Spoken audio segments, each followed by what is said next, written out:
Top quality और consistent performance के लिए सिर्फ सिल्वर पंप नाम याद रखना। કરીએ જ્યાં ત્યાંના પણ જર્જરિત બ્રિજોની હાલત કેવી છે તે પણ જાણવાનો પ્રયાસ કરીએ। નેશનલ હાઈવે પરના બ્રિજ સામે તંત્ર કરી રહ્યું છે આંખાડા કાન, તે દ્રશ્યોમાં જોવા મળી રહ્યું છે। રાજ્યમાં ગંભીરા બ્રિજની દુર્ઘટના બાદ તંત્રની બેદરકારીના દ્રશ્યો સામે આવ્યા, ત્યારે છોટાઉદેપુર જિલ્લામાં પણ અનેક બ્રિજની સમય મર્યાદા પૂરી થઈ ગઈ હોવા છતાં કોઈ નક્કર કામગીરી નથી કરવામાં આવી। નેશનલ હાઈવે 56 પરના આ બ્રિજો પર રોજબરોજ અનેક વાહનો પસાર થાય છે। જૂના અને જર્જરિત બનેલા બ્રિજો પર સમારકામના નામે માત્ર થીગડા મારવામાં આવ્યા છે।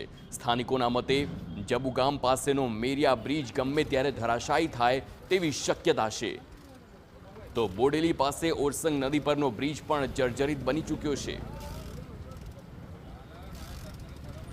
બોડેલીનો બ્રિજ ઓરસંગ નદીનો બ્રિજ છે, મેઇન હાઈવે નંબર 56।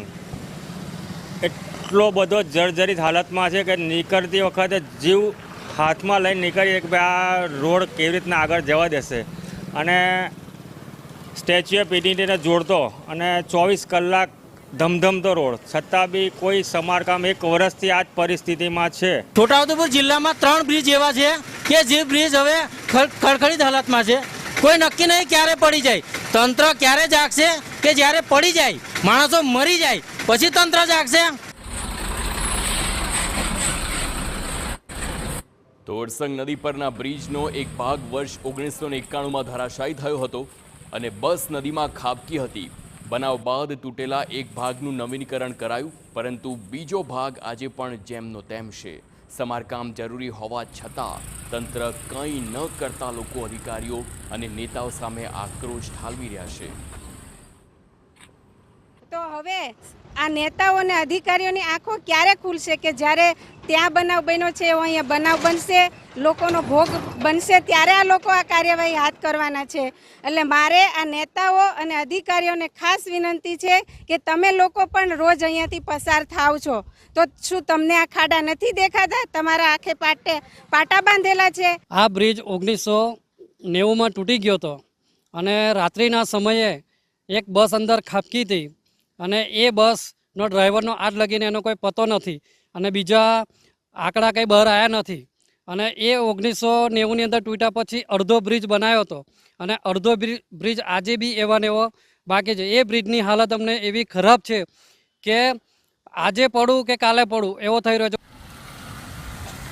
તો પાવી જેતપુર પાસેનો બ્રિજ પણ 2 વર્ષ પહેલા તૂટતા લોકો 40 કિલોમીટર ફરવા મજબૂર બન્યા હતા। બોડેલી અને જાબુગામના બ્રિજનું સમારકામ નહીં પણ નવીનીકરણ કરવા લોકો માંગ કરી રહ્યા છે।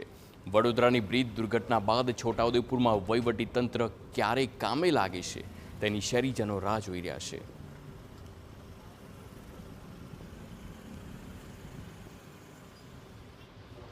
છોટાઉદેપુર જિલ્લામાંથી પસાર થતો આ ઓરસંગ નદી પરનો આ બીજો બ્રિજ છે કે તેની પણ પરિસ્થિતિ તો હું તમને બતાવવા માંગીશ કે બિલકુલ ખખડધજ હાલતમાં આ બ્રિજ પણ જોવાઈ રહ્યો છે। આ બ્રિજ પર મસ્ત મોટા જે ખાડા પડી રહ્યા છે, જેને લઈને વાહન ચાલકો છે ભારે મુશ્કેલીનો સામનો કરી રહ્યા છે।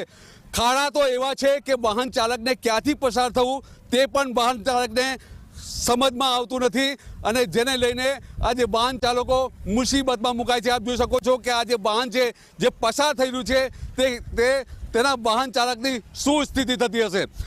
આ જે માર્ગ છે એ માર્ગ નેશનલ હાઈવે નંબર 56નો છે અને આ જે નેશનલ હાઈવે નંબર 56 પર જે પણ બ્રિજો આવેલા છે એ ખખડધજ હાલતમાં છે। આ જે બ્રિજ છે એનું પણ આયુષ્ય પૂરું થઈ ગયું હોય તેવું લાગી રહ્યું છે। એટલા માટે કહી શકાય કે 1991ના સમયની અંદર આ જે ભાગ છે એ ભાગ તૂટી ગયો હતો અને આ બ્રિજના 2 ભાગ થઈ ગયા હતા, જેનું નવીનીકરણ એક ભાગનું કરવામાં આવ્યું છે, પરંતુ આજે પણ પડવાના વાકે આજે બીજો ભાગ ટકી રહ્યો છે અને જે કોઈ મોટો હાદસો થાય તેની કદાચ તંત્ર રાહ જોઈ રહ્યું હોય એવું લાગી રહ્યું છે કે પછી મોટી દુર્ઘટના સર્જાય તેની રાહ જોઈ રહી છે।